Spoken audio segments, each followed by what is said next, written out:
जी हाँ, बात होगी अमेरिका के राष्ट्रपति बराक ओबामा और रूस के राष्ट्रपति व्लादिमीर पुतिन की। दोनों देशों के राष्ट्राध्यक्ष चाइना में 11वें G20 शिखर सम्मेलन में शामिल हुए।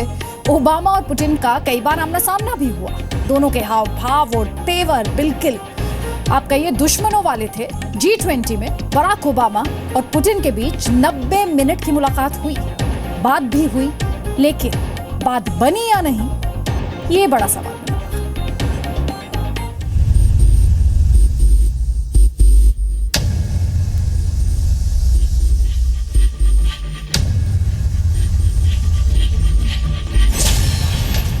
ये हैं दुनिया के दो शक्तिशाली राष्ट्रपति, अमेरिका के बराक ओबामा और रूस के व्लादिमीर पुतिन।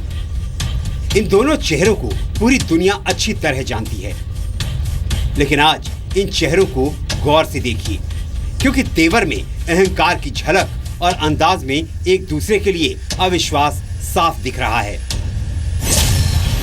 और ये सिलसिला अमेरिका और रूस में बहुत सालों से यूं ही चलता आ रहा है।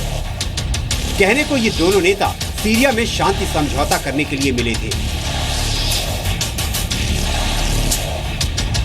लेकिन दोनों के मन में अशांति का तूफान हो तो समझौता कैसे हो सकता है।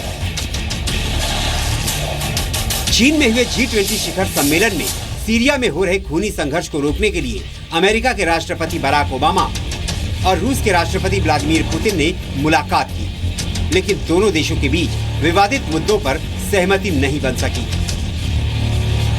अमेरिकी राष्ट्रपति बराक ओबामा ने सीरिया में शांति बनाने को लेकर दोनों देशों के बीच एक राय बनाने पर संदेह व्यक्त किया। बराक ओबामा ने ये संदेह सिर्फ G20 शिखर सम्मेलन में जाहिर नहीं किया, बल्कि एक महीने पहले भी वो ये बात कह चुके हैं।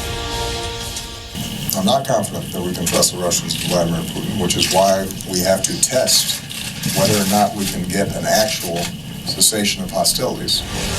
दोनों देश इस बात पर चर्चा के लिए मिले थे कि आखिर कैसे सीरिया में लड़ाई पर नियंत्रण लगाया जाए, क्योंकि सीरिया के युद्ध में अब तक लगभग 3 लाख लोग मारे जा चुके हैं और कई लाख लोग देश छोड़कर जा चुके हैं। सीरिया के हालात बेहद दर्दनाक हैं।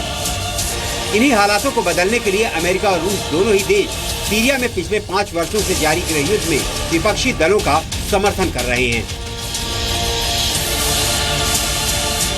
जानकारों की माने तो ये भविष्यवाणी पहले ही हो चुकी थी कि इस मुलाकात का कोई अंजाम निकलने वाला नहीं है, क्योंकि करीब 2 महीने पहले ही राष्ट्रपति बराक ओबामा ने पुतिन पर यह आरोप लगाया था कि वो हैकिंग के जरिए अमेरिकी राष्ट्रपति चुनावों को प्रभावित करने की कोशिश कर रहे हैं।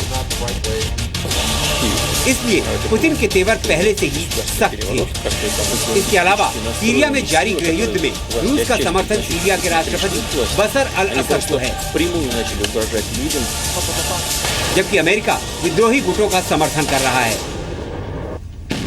ऐसे में दोनों देशों का ये समझौता हो पहले से ही मुश्किल समझा जा रहा था, लेकिन सीरिया में आतंक के जख्मों को झेल रहे लोगों के लिए अगर ये दो बिग बॉस अपने ईगो को कम कर लेते तो शायद इसमें कुछ भला सीरिया का हो जाता। Bureau report,